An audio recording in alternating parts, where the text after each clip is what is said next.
শিক্ষক নিয়োগ দুর্নীতিতে শুধুমাত্র বোলপুরে নয়, তৎপরতা দেখা যাচ্ছে রাজ্যের 5 জায়গায়। এনফোর্সমেন্ট ডিরেক্টরেটের তরফে তল্লাশি অভিযান চলছে কলকাতা সহ একাধিক জায়গায়। ইডি তল্লাশি লেকটাউন, চেতলা, বিভিন্ন জায়গাতে চোখে পড়ছে। বিভিন্ন জায়গায় লেকটাউন, চেতলার মতো বিভিন্ন জায়গায় ইডি অভিযান। নিয়োগ দুর্নীতি মামলায় তল্লাশি শুরু করেছে এনফোর্সমেন্ট ডিরেক্টরেট।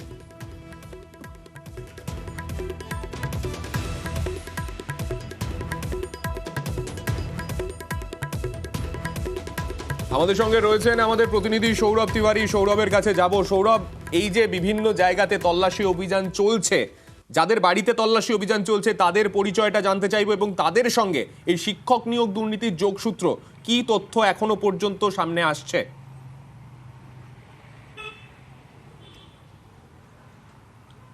একেবারেই দেখো সান্দিক, গত 6 মাস ধরে যেই শিক্ষক নিয়োগ দুর্নীতির তদন্ত চালাচ্ছে এনফোর্সমেন্ট ডিরেক্টরেট, এবং সেই জায়গা থেকে একাধিক ব্যক্তির কিন্তু ইতিমধ্যেই নাম উঠে এসছে, যার মধ্যে এই মুহূর্তে সবথেকে যেটি বড় খবর, অর্থাৎ রাজ্যের মন্ত্রী চন্দ্রনাথ সিনহা, তার বাড়িতেও কিন্তু এনফোর্সমেন্ট ডিরেক্টরেটের আধিকারিকরা তারা পৌঁছে গেছে।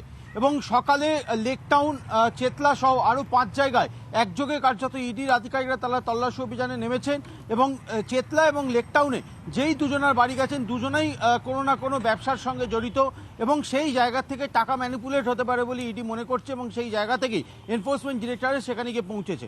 অন্যদিকে চন্দ্রনাথ সিনহার বাড়িতে এনফোর্সমেন্ট ডিরেক্টরেটের আধিকারিকরা তারা যেমনটা গেছে, যেটা ইডি সূত্রে জানা যাচ্ছে, যে গত 6 মাস ধরে যেই তদন্ত তারা চালাচ্ছে সেই জায়গা থেকে বারবার নাম উঠে এসেছে চন্দ্রনাথ সিনহা, এবং বিভিন্ন রেকমেন্ডেশন লেটার, অর্থাৎ বিভিন্ন ক্যান্ডিডেটের রেকমেন্ডেশনের ক্ষেত্রে এই চন্দ্রনাথ সিনহার কাছ থেকে রেকমেন্ডেশন এসছে, এমনটাই কিন্তু ইডির তদন্তে উঠে এসছে, এমনটাই কিন্তু ইডি সূত্র মারফত খবর।